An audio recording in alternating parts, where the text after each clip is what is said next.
This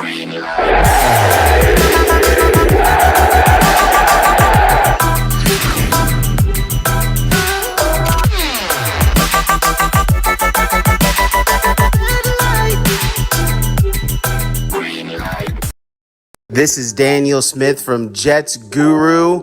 Welcome to the show. All gas, no brakes. Let's go, Jets. Almost all my life they told me that I couldn't. Dreaming every night they told me that I shouldn't. Told me that I should've quit, that I'll never finish it, that I'll never reach the top, and no one knows that I exist. But I kept climbing, kept grinding every day, and I kept writing everything I had to say. Now they wanna shut me up, shut me in, shut me out. Yeah, I'd be mad too if someone made me shut my mouth, but it's different when you never had a voice, when no one ever listened, so you never had a choice, never had a path, only people in your way, never had a mask or a reason to be fake. Let's make sure we play like the New York Jets. All you had to do was keep believing in the dream. All you ever knew was being weak and on your knees, but you're only gonna lose if you don't learn from your defeats. Yeah, gotta make the world know my name. I've got my head in the clouds, my feet on the ground. Yeah, I'm standing out and I am not afraid. With my head in the clouds, never looking down. Yeah, I'll never stop until the world knows my name. What's going on, Jets Nation? CJ the Painkiller D. Simone here, and you are watching Jets Guru. Now, give it up for your host, Mr. Daniel Smith!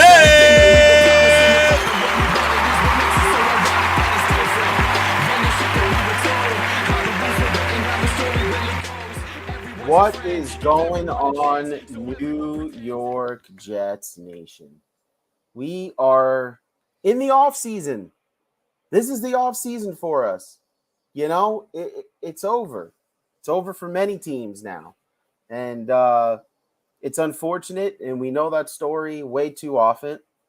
But we have to have clarity when we're looking at the New York Jets, and this was a step in the right direction. It may not be in the step in the right direction for some players like Zach Wilson. Thank you for the share, Scott. But it's a step in the right direction. Anytime that you're getting more wins than your previous season, and that win total, it's not just that the Jets got one more win.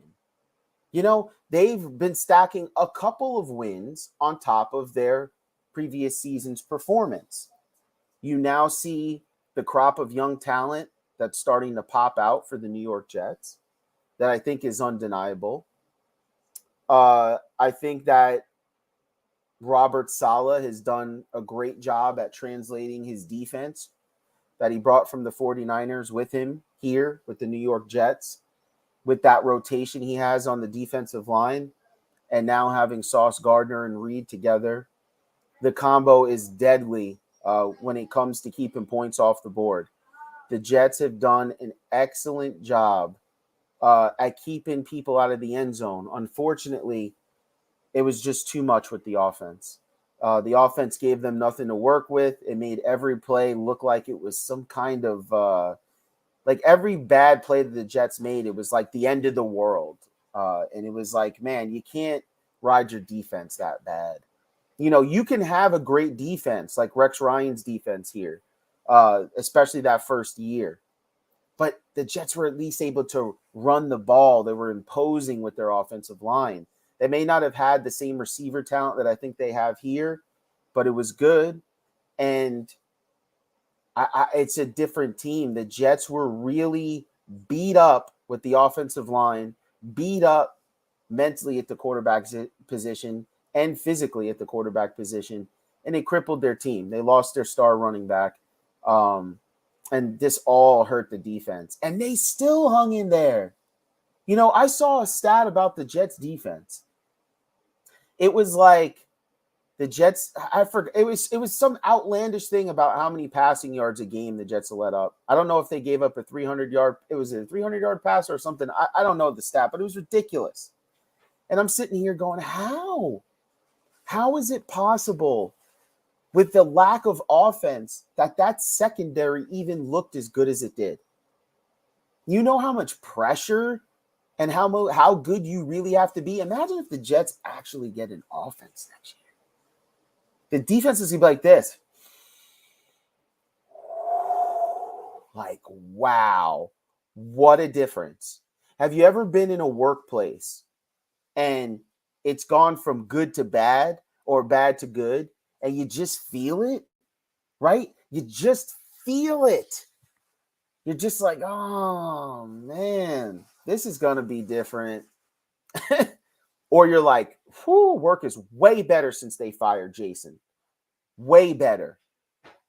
Should have got rid of Jason 2 years ago. And it's like that. And it extends to every profession and every interaction and every group setting in the world and everything you do. There's a rank and file. And Zach Wilson didn't fit that rank and file for that Jets defense. The offensive line didn't do him any help. Mike LaFleur and company didn't do him any help because they said it themselves, or at least LaFleur did, that they should have got themselves personally a defense. You know, they should have got, LaFleur should have got him a backup quarterback, a veteran quarterback. You know, and that's the problem with the New York Jets, is that they're always a step late, a step too short, a leap just not quite made. Oh, they're a good team, but not quite. They're this close, but they're this far away. They've drafted their franchise quarterback. Whoops, maybe not. You know, that's the storylines that we're always used to. So you know what? I'm tired of it.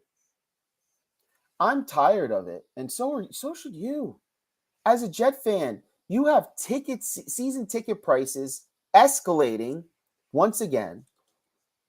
I mean, I'm going to be almost 40 years old soon. The last time the Jets were good, I was in my mid-20s. I mean, what are we talking about here? Go out and get me Aaron Rodgers. I want Aaron Rodgers because the last time I saw the Jets and they were a good football team was Mr. Ryan Fitzpatrick.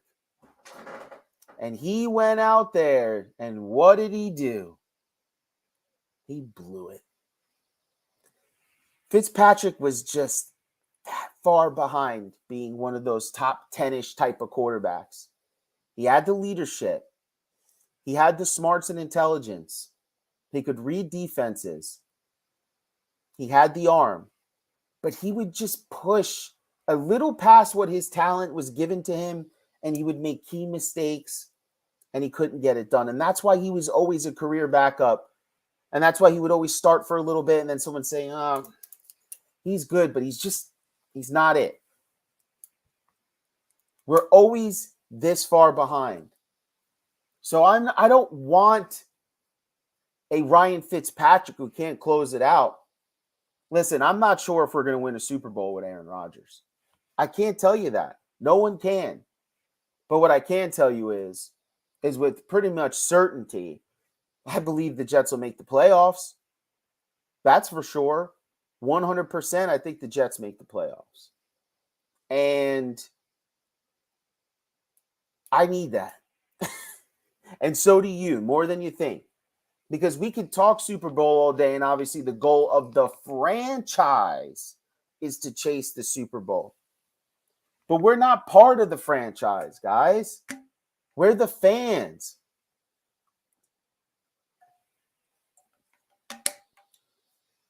And we pay money to come watch them play. Not the other way around. And you know what? There's just something fun about watching the playoffs and your team is in it, even if you know they're not going to make the Super Bowl. Jacksonville was not making the Super Bowl.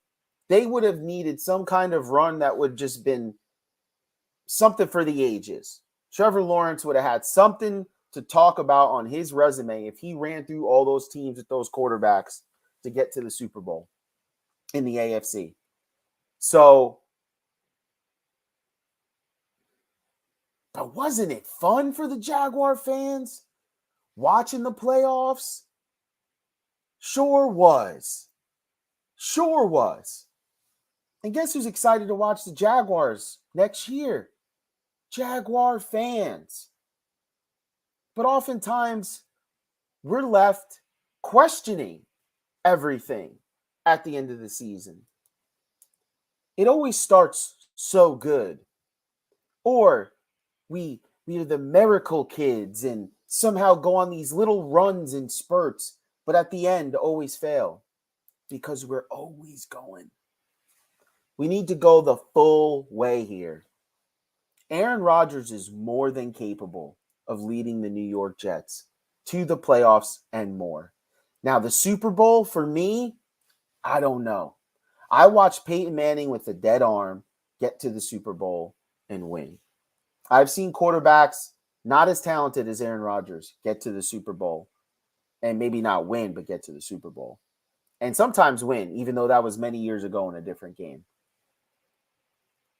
If Aaron Rodgers was to come to the New York Jets today, he would still be the second most prolific quarterback at his age right now. Still, right behind Joe Namath, until he had time to go and shatter all of Namath's records, which he doesn't because he's 38, 39 years old.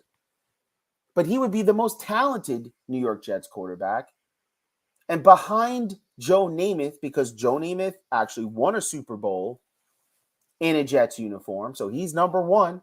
Guaranteed. You can't until you win another Super Bowl and put together some of what Joe Namath was able to do, you cannot call yourself the best Jets quarterback. But right away, Aaron Rodgers would be second.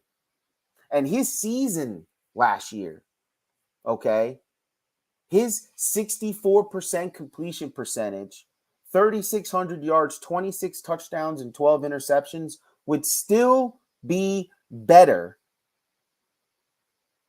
than anything all our quarterbacks put together have done, and would be probably the third or fourth best season a Jets quarterback has put together in how many years?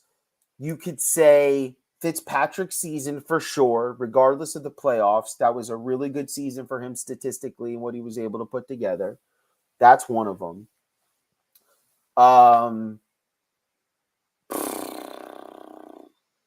You would have to go back, guys. Maybe one of Pennington's seasons would be up in there. But Vinny Testaverde, his magical season, not much in there, though. And that is an off season for Aaron Rodgers, who dealt with a messed up thumb for pretty much the last 8 to 10 games. And still almost got his team, which is not as talented as the current New York Jets team, in the playoffs. Okay? So, to me, any Jets fan that says they don't want Aaron Rodgers is out of their mind. I agree. He's absolutely out of their mind, JR, and the reason being is because we have no right as Jets fans to complain or turn down any type of player of that stature for the garbage we have drafted and developed over the course of the last 30 plus years. True. The amount of good quarterbacks that have came into a Jets uniform and performed and were drafted and developed. You have no right as a fan to turn any of that down after we, hook, line, and sinker, year in and year out, have tried to boost and boast about every Jets quarterback in that uniform, and they've sucked.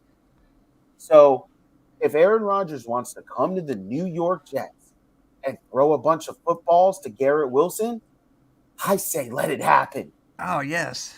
Because if Garrett Wilson have a season like he did last year with that quarterback carousel, imagine what he could do with Aaron Rodgers.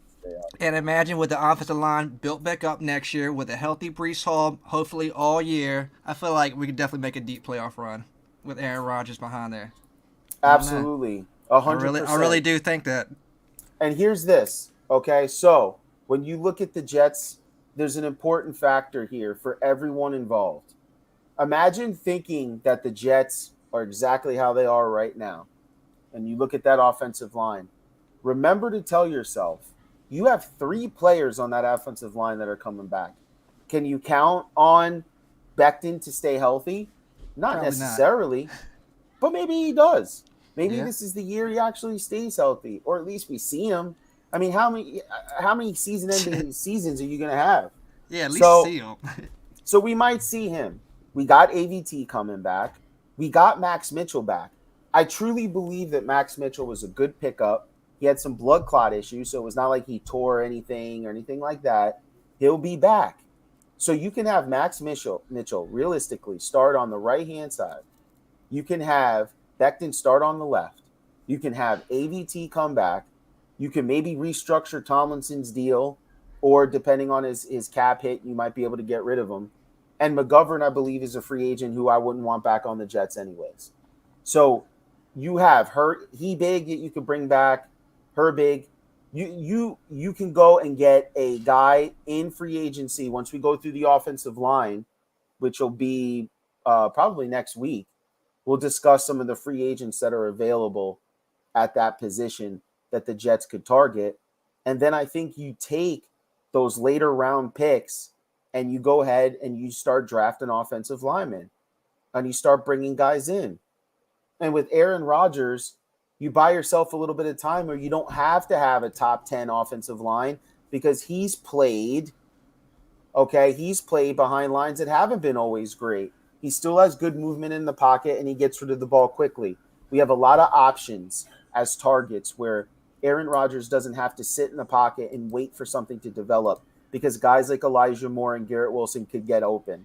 Yeah. And then when you factor in CJ and Conklin, the tight end room, those are other options, including the check down backs as well. Make no mistake about it. This will be one of the best teams that Aaron Rodgers offensively has played with, I believe, in his career. If healthy, we have a lot of youth at key positions on this offense that could really, really, I'm not even joking about this. I could see Aaron Rodgers competing for an MVP. I could see him being top 3 MVP in voting with this Jets, if healthy, team. Garrett Wilson is dynamic. Elijah Moore, they need to put him in the slot and make him a slot receiver, and he'll catch 70 footballs going over the middle and have 800 to 900 yards receiving and have a very good season. The tight end room, their cap hit is around $17 million combined. We need to start using these guys, and they're more than capable. And I think the Jets realize that. We need a quarterback that can work with guys. Derek Carr, that's another guy, right? Derek Carr, okay? We got to get him. If not Rodgers, we got to get him. Another guy that's very good with the tight ends. Waller was one of his favorite targets. Now he's got 2 tight ends to work with, and he's got elite receivers. And we saw that he's able to feed elite receivers. And I think that's one of the most underrated stats about Derek Carr is that he will get you your targets, okay? He will get you footballs. So quarterbacks are happy to play with Derek Carr because look at Hunter Renfrow, what he was able to do with Derek Carr. Hunter Renfrow. Look, Devontae Adams still got his numbers, right? Amari Cooper, these guys, they still got their numbers. Waller was one of the best tight ends in the game until he started getting a few injuries there, and he hasn't been healthy for about a year and a half now. But you look at it, Derek Carr feeds his guys, so he will get the ball out there to his guys. The Jets have to get him. Garoppolo, there's already word that they don't want him back, but I would like to pass on Garoppolo, but the connections are too close. With Saleh knowing who he is, I don't know. I wouldn't want him. I think it should be Carr, and I think it should be Rodgers, and I think the offense that Hackett calls for Aaron Rodgers, I think Derek Carr would be more tailored to run that type of an offense that Hackett calls that he had success with in Green Bay, I believe.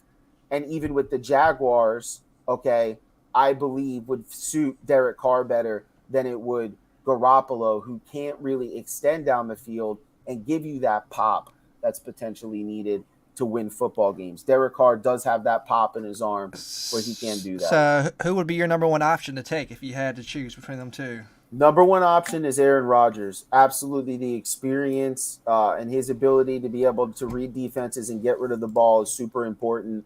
I think the connection to the offensive coordinator is undeniable. The translation from offensive coordinator to quarterback would be so seamless because they already know the playbook, that now instead of focusing on the communication between the quarterback and the offensive coordinator, you could now delegate to the players. You're Right. almost stepping ahead. It's almost like a power up. You're powering up. You're skipping the process of quarterback coordinator relationship, which is one of the hardest things that we saw with Zach Wilson. And he can And help one of them the out. hardest things we saw with Mike LaFleur is that communication. You know, these guys know each other and they like each other and they play well together. And so it's going right back to the players. Now they're feeding Garrett. Now they're feeding these guys. So to me, you just do whatever you have to do. And it doesn't have to cost the stars and the moon. You know, you get Lamar Jackson, you're talking about 3-4 first-round picks, guys. That's a little bit different. And people say, oh, well, listen, you'll have them for more years. Oh, yeah, that's wonderful. You'll have them for more years. But I think that is where you get into that cap issue where it's hard to negotiate and move things around. But with Aaron Rodgers' salary for 2 years, I believe it could turn around. Yeah, but here's the thing. A top 5 offensive line could still be had this year. A top 10 offensive line could be had this year. And to be honest with you, I've watched too many quarterbacks. We got to stop making excuses, guys. We really can. Now let me follow up with this question now. Now, say if we don't hit on a quarterback this year and we miss on all the quarterbacks, what do we do? Well, here it is, right? We got to stop saying we need a top 5 offensive line, a top 5 defense. We need a top receiver. Guys, not every team has these things. Sometimes your players make things happen. You know, you look at Scantling, who had a great game against the Chiefs, right? He's not a number 1 receiver, but when you have a quarterback that puts the ball on the money, these types of guys show up and make plays. They're all professionals. Now, you do need certain units that need to be, I think, exceptional, and it helps, but it's not guaranteed. I mean, how many quarterbacks have played with terrible defenses, but their offense was really good? And in the playoffs, you play complementary defense. Maybe you go on a hot streak and you win. That happens a lot, okay? But is it nice to have a top defense? Of course it is. But when you don't have the quarterback, where does it take you? You know? So it's hard. And I know Jimmy G does win, but he did have everything tailor-made for him in San Francisco, where with the Jets, it might not be so tailor-made. We might not be able to replicate what they did on the offensive line for San Francisco. Now, we do have the weapons. We may not have a guy as dynamic as Debo, but Garrett Wilson is just as good as a player on the outside to me as Debo is, where Debo is just more dynamic because you can use him inside, out, and at running back. They have a really good tight end.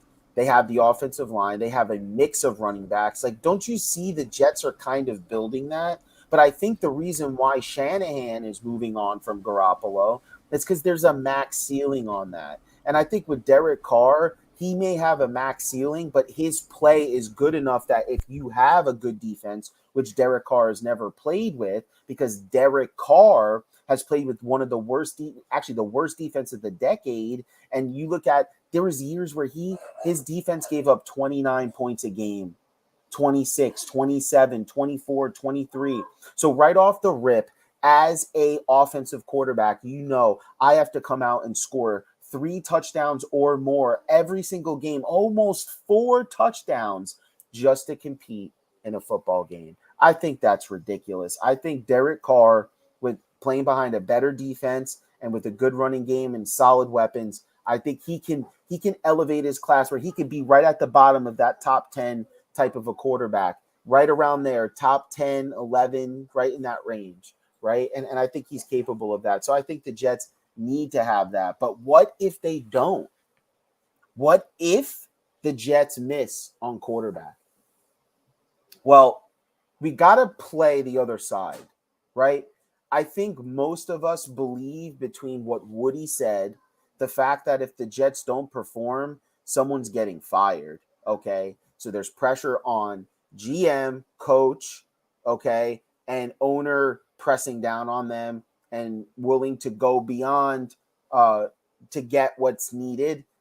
There's no reason why we shouldn't get one of those two, maybe even three if you throw Jimmy in there as well. There's no reason why the Jets shouldn't get those guys. But the Jets sometimes have a way of doing these types of things, which has put them in the position that they are today for a lot of reasons. Maybe they could miss. Maybe the Jets aren't able to trade for Derek Carr, and when he gets released, maybe he doesn't want to come to the Jets, or maybe he's made it known that he doesn't want to be a Jet, or maybe Aaron Rodgers makes it known that he doesn't want to be a Jet, or maybe Garoppolo doesn't want to come to the Jets. He'd rather go to a couple of other teams in the league and try out. Maybe he would rather do that. We're not guaranteed to get any of these players. And I think that's what we have to keep also in the back of our mind, that, yeah, we'll do what it takes, but we're not guaranteed. Like, if Aaron Rodgers doesn't really want to come to the Jets, he could retire. I mean, it's no skin off of him, right? You know, but I think he wants to still play. I think because the Jets went out and got his offensive coordinator, that it's a little bit more intriguing now. I think if this was the Jets of 2 years ago and they just happened to get Nathaniel Hackett, I think he would be like, no, absolutely not. But I think everyone around the league has seen the talent that the Jets do have. And I think now, obviously, with the offensive coordinator combination, it could be had. But if they miss, I think this is going to be one of those Jet seasons. If the Jets miss on one of those three quarterbacks, and it has to be a Mike White and a Zach Wilson competition, just out of circumstance with a veteran like a Jacoby Brissett type, the Jets are going to win like 6 games, you know, and they're going to miss the playoffs again, and everyone's getting fired. And that would be the worst thing for the Jet and the Jet fans, because even though things aren't perfect, even though people make mistakes, even though you can't foresee some of the things that happen in life, like a quarterback's coach dying in a tragic accident, you know, I think that Joe Douglas is really good in trades. I think he's made some really good trades as a GM for the New York Jets. Some really surprising trades where I was surprised, like, man, I can't believe he got this back for that player. And even draft day trades, I loved what he was able to do and move up and down and be able to get certain players like AVT and getting Breece Hall in the second round. And I just love the drafts that he's been putting together. I think just like anywhere else, you get more comfortable, you get more used to doing things. And I think Joe, as a GM now, is starting to get into that draft day flow. And you could just see the drafts getting a little bit better, right? Each and every year, they're just starting to grow a little bit better now that he's in. And I'm excited for this draft, even if we don't have the draft picks, because I'm excited because we will have mid-round picks. We will have a combination of either a second, third, like fourth, fifth, and Joe will trade up and do some different things. We'll also be signing some players. The NFL cap has gone up. So if it has to be Zach Wilson and Mike White and a veteran, I think everyone gets fired and you lose out on a draft day type of guy who can get you good players, a GM that's really good at trading, a guy that doesn't overspend on certain players where it doesn't deserve, a GM that doesn't put you in cap hell. I think he's done a good job. A good GM at evaluating talent, a good GM at mimicking success in his previous regime. I think you're seeing a lot of that Ravens type of way of doing things and Eagles type of way of doing things that's starting to leak over into how the Jets are doing it. It was unfortunate about the quarterback situation, but the team has made some excellent steps. And I think if Aaron Rodgers last year was on the New York Jets now, that we probably win 10 games and we're playing against Buffalo instead of Miami. That's just my personal opinion. So for me, the Jets can't miss. But if they miss, it's over. Robert Saleh's getting fired. Maybe Nathaniel Hackett takes over as head coach, depending on how everything turns out. Or maybe everyone just gets scrapped and they just bring a whole new look to the New York Jets. And then they'll go out and draft a quarterback. And then you'll see other players who are probably going to want to leave the Jets when their contract expires unless they overpay them. And then we get back on again that track of overpaying players because you don't have a GM that has enough of just that we're not going to take it. Like, I have the talent level and I have the knowledge to be able to draft, so I don't have to overpay necessarily for you. Okay. Now you go back to that. Well, we're the Jets, so we have to overpay. I think you lose that camaraderie that you're seeing throughout the defense. I think Robert Saleh could build a defense here with the New York Jets that could be special. They have to survive this. They have to. I think that he'll get better with his time management. I think he'll get better with some of the things in the media and some of the game day stuff. You got to remember, man, this is year 2 head coach, man. He'll get better over time. I truly believe that. He seems like a hardworking guy. He has that good mix of being decent by saying the right thing, but also having enough fire to spark the attention. I think he does a good job with the defense. And I think the offense was a combination of injuries and bad quarterback play because he's not really into the offensive side of the ball. He let the coordinator do that. Unfortunately, the coordinator is a new first-time coordinator, and he'll learn from that. And that's why I think Saleh brought in someone that he was more familiar with, and he brought in a guy that he's worked with previously and a guy who has experience calling plays in the playoffs, and I think Nathaniel Hackett here as a play caller for the offense, not where he's going to run the New York Jets and have to do everything that a head coach does. It's different. I think he has a really good resume. And I don't want to see it scrapped so quickly. I don't want to see this defense and guys like Quinnen Williams asking for trades now because now it's a rebuilding team and Sauce doesn't want to stay and Wilson doesn't want to stay and it's just chaos. I don't want that for this team. So they have to survive this. They have to. And they have to do everything in their hands that they could do to get Aaron Rodgers or Derek Carr to come to the New York Jets and at least get us back to the playoffs. And you could draft a quarterback. Like, you could be smart. And that's how you could survive as a franchise if you miss.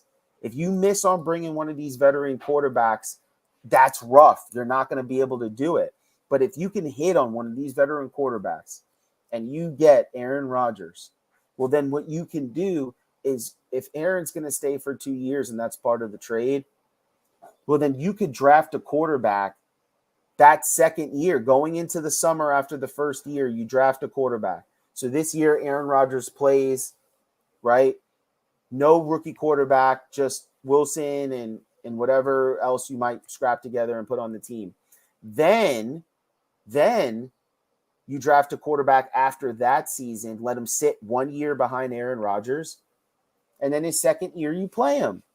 And then you could start over then. But give yourself a chance with this defense for the next 2 years to see if they can maybe make a little bit of a run with Breece Hall and company. It's not just Breece Hall. It's Breece Hall. It's Michael Carter.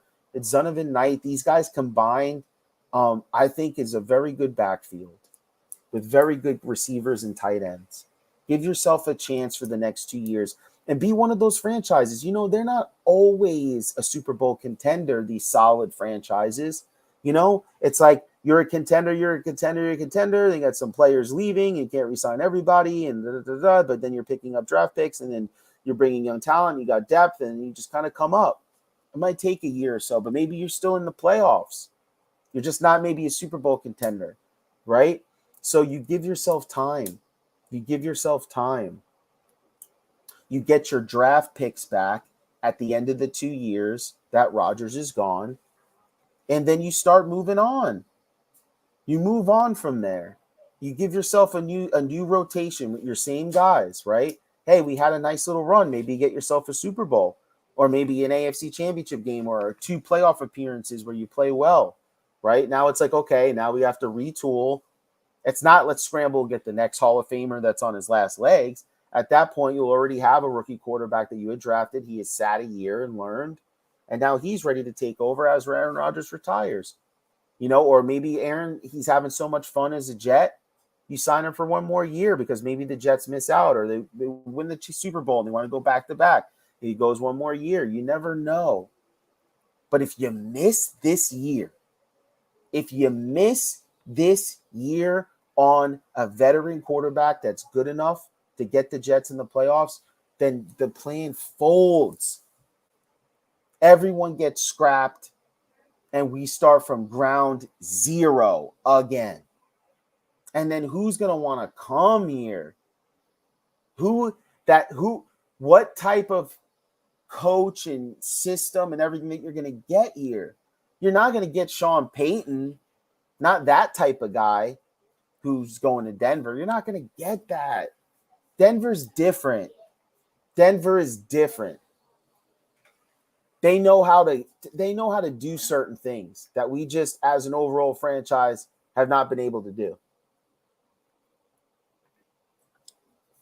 They've been through the ups and downs where they're Super Bowl contenders. They have their run and then they tail off a little bit and come back, just like the 49ers, just like the Ravens, just like the Steelers. For so many years, these types of teams, it could be replicated, but you have to be patient and you can't miss when it's time. They all missed once with Zach Wilson. They cannot miss on this veteran quarterback. But let's get into some of the review of the season. We're going to talk about this wide receiver group because, listen, I was super impressed by this wide receiver group. I mean, really, really impressed. Garrett Wilson is the offensive rookie of the year. And just imagine all of the quarterback play that was just so up and down. You would see even more of a dominance from Garrett Wilson. Okay. You look at Elijah Moore.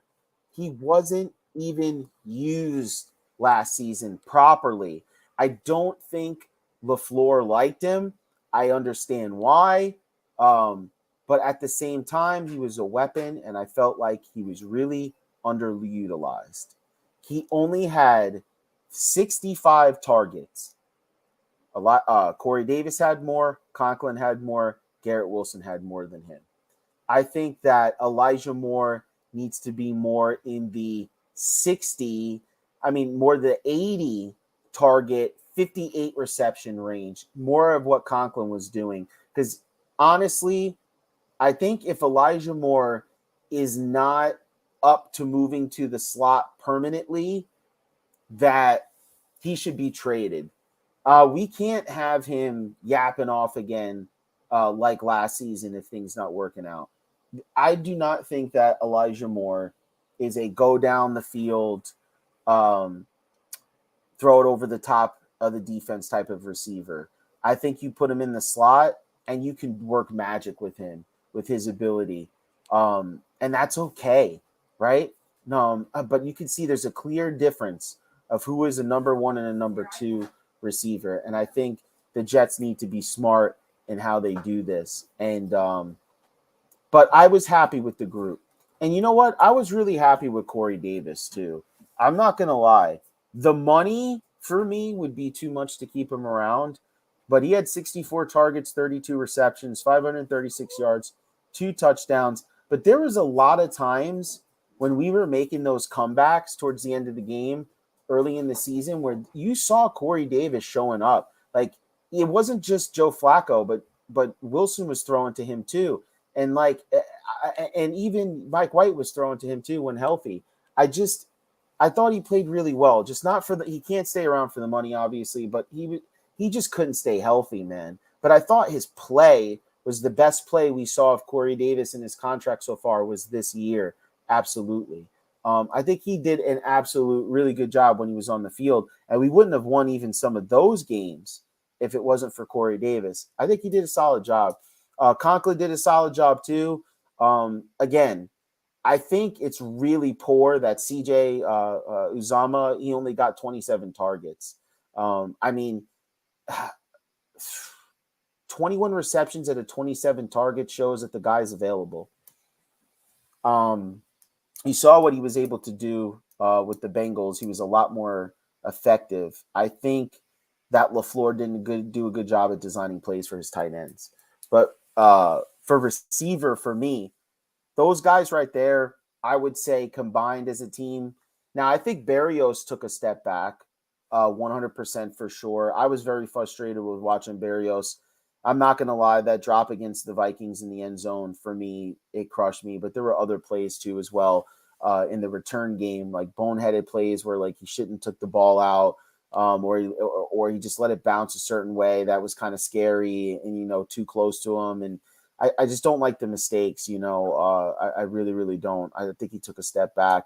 I like what I saw at Jeff Smith, the targets that he was able to put together. I thought Denzel Mims had to step up in the right direction as a receiver. So for me, I would say overall it's a B because, without Garrett Wilson, you probably have a C, probably a C- unit. But with Garrett Wilson, he brings that up because he's just outstanding. As an individual receiver, he had an A+ season. You're talking about offensive rookie of the year, talking about a guy who kind of had 1,400 yards, not 14,000. That'd be amazing. 1,400 yards receiving, big play type of receiver. Just you get the ball in his hands. He makes a couple moves. He gets you an extra 5, 6, 7 yards all the time. He's just very dynamic. And so for me, I would probably give the unit a B. I'd like to see more of Jeff Smith. I always wanted to see more of what Jeff Smith could provide at the receiver position. We need another receiver. After we cut Corey Davis, we'll probably bring a veteran in and then also draft a receiver as well. Obviously, Joe Douglas, I think he was looking for that explosive receiver. He tried to trade for Tyreek Hill, wasn't successful in doing so. But it was close. And so, the Jets are willing to make trades. They're willing to pull the trigger because Joe almost did with Tyreek Hill. So I expect a lot out of this team, man, this offseason. This is going to be a great offseason, guys. I mean, JR, what do you think? What would you give the wide receiver grade this past season? I would go a little bit lower. I would actually give him a C, a solid C. And that's mainly because of Garrett Wilson. If it wasn't for him, they'd probably be a D. He's the only one I kind of seen did anything all year. So, yeah. Elijah Moore was a down year. Corey Davis was here and there. I mean, besides that, who else was there, really? So, I'd go a C. C? Even with Garrett in there? Yeah, and that's why we are a C. I know that's tough. But, yeah, I would go a solid C, and that's with Garrett. As a team, as a wide receiver group. So it's like we got a couple D's and a solid A. So that brings me down to about a C. You know what I mean? You're harsh, man. I think I thought the wide receiver room is ready. And JR, if you can go through and if you see any questions, throw them up for me so I can answer them. That sound pretty decent. I'll try to get to some of your questions, guys. I saw that, Scott, you said with the need of cap space, you cut CJ, the tight end. He's making way too much money for such little production. The problem is, like I stated, you have a guy that has 21 receptions on 27 targets. So it's not like he's fighting to get the ball. Like, he just hasn't been in positions and the routes haven't been called for him that utilizes his skill set. I think when CJ's been throwing the ball, he's done a very good job at catching it. I thought you saw the Bengals use him properly. You have to utilize him properly, just like I believe Conklin is even better than what we saw last year as well. You have to utilize these guys properly. Like for me, CJ, like he's like those short to middle routes all day. I think with Conklin, he's a little bit more athletic. I think you can see him make certain moves in and out, and he could be more of your quick out and quick in type of tight end. You could run him up a seam in the middle because he has that type of speed. CJ with those deep posts, I like that. Give time for the play to develop. And hit him on the outside, expose a linebacker, or pull him over to the edge. You have to be able to use these guys properly. Where are the comeback routes for the tight end on the trees? Just you see it from teams all the time. Tight end goes just, quick 10 yards, turn around. Boom, ball's right there, 2nd and 1. Boom, you hand the ball off, 1st down. Boom, a 5-yard out route. Boom, you run the ball 3-4 yards. Oh, look, it's 3rd and 1. Boom, you hand the ball off again, 1st down, you're at the 50. Boom, you hit somebody with a slant. Oh, you're at the 35. Oh, it stalls out, you kick a field goal. Like, dude, it's like you see it across the NFL. You just need your great quarterbacks to get you from the 20 to the 30 of the other set. And I think you saw a lot of balls thrown over people's heads, out to the wide, a lot of missed throws, underthrown footballs. Like, this unit really, really suffered, really badly. The tight end unit, I think they have the right guys. I think you put Aaron Rodgers on the Jets, CJ probably has 40 targets, and Conklin, what did he have? 60 catches? I mean, you have CJ probably having 40 catches, and you probably have Conklin around probably 65, 70 catches, something like that. I mean, that could be done. That could be done with this. We could be a very high-powered offense. I truly believe that without a lot of work. Just because there's so much talent, you don't have to necessarily push the ball down the field. I could see Aaron Rodgers getting 275 a game really easy with this type of roster. Plus, you know what I mean? That's for me personally. So is there any questions that you saw there? Not really. He basically said your questions ain't nothing. I mean, besides Scott, nobody else. So. With Brady retiring and Purdy tearing his shoulder, that hurts us because the 49ers will probably have to tag Jimmy G. I don't think they are, dude. I think they're really honestly ready to move on. And I really believe that they're ready to go with Trey Lance. They said in about 2 weeks, Trey Lance is going to be 100% ready.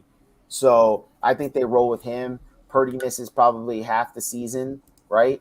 And then when he starts getting back, if Trey Lance is playing bad, you can insert Purdy.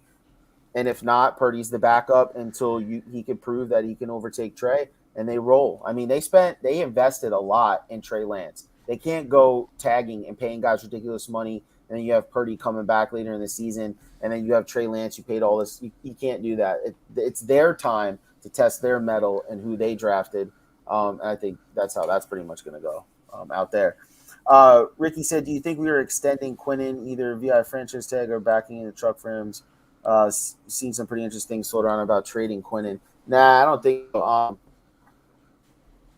Trading Quinnen would be a huge mistake for the Jets.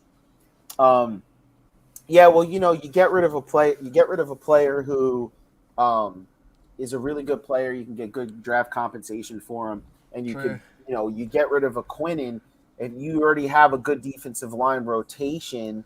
And that's without blitzing, which the Jets do have to add in those blitz packages this year. You say maybe I could get some picks back from the Aaron Rodgers trade and be able to still add quality talent. But for me, you got to pay your homegrown guys. Like, eventually you got to pay for your guys, or people are not going to want to come to your organization. They're going to be looking to just get in the scene and then leave. And that's not good. That's not how you build those types of franchises where, you remember when you saw this guy and Ronnie Lott and Jerry Rice and Montana, and it's like, you don't have those types of guys, like Jet fans fall in love with players who are like, just like guys that no one else, I'm not even going to say it. I'm not going to disrespect any type of player on like that, any legends or anything like that. But there's players that like we revere and I revere that aren't remembered all over the league because we just haven't been that good, and we haven't had those star players and those moments and those things come by. It just hasn't been that with the Jets. Right. It's been hard. So for me, like I was saying, a B for the wide receiver overview. If the Jets miss out on a quarterback, they don't make the playoffs. Everyone gets fired. But with a veteran, I think they buy themselves some years, and then we see what happens. Hey, put it all together again. Can you imagine going to opening day with Aaron Rodgers as your starting quarterback this year? Come on, oh my man. God! How much fun would that be, guys? Jeez, Come on, you're talking about getting tickets. It'd be so hard to get a ticket in that building to at least start this season. And it would be absolutely wonderful and exciting with a healthy Breece Hall and AVT and the tight ends and the receivers, and then we get Greg the Leg. We resign him back. So you have stalled out drives and you kick one of those 55-yarders, dude, and then we can rock and roll. I mean, here's the thing that people underestimate about having an Aaron Rodgers, even a Derek Carr on this particular roster, is that if you could just get us within field goal range, that was the problem with the Jets. We couldn't even move the ball 30 yards half the time to get in field goal positions for a guy like Greg the Leg, who could have had way more field goals if there was a more competent quarterback on this team that was pushing the ball. You're talking about Aaron Rodgers probably gets you an extra 6 to 9 points a game just in field goal opportunities.